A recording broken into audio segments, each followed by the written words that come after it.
চলো আজকে তোমাদের সাথে একটা সম্পূর্ণ নিরামিষ রেসিপি শেয়ার করছি। আর এটা যে কোনো নিরামিষ দিনে বা উপোসের দিনে তোমরা বানিয়ে খেতে পারবে। তার জন্য প্রথমেই লাগবে সেদ্ধ করে রাখা আলুটাকে সেদ্ধ করে নেওয়ার পর এইভাবে গ্রেট করে নেবে।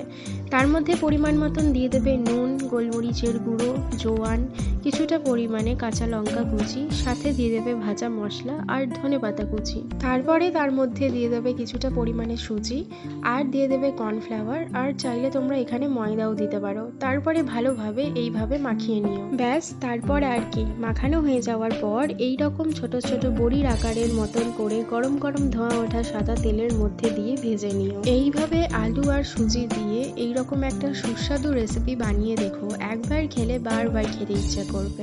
চলো এই ধরনের সুজির পকোড়া একবার বানিয়ে সবাইকে খাইয়ে দেখো। আজকের ভিডিওটি ছিল এই পর্যন্তই। ভালো লাগলে like, comment, share and subscribe করে দিও। রাধে রাধে।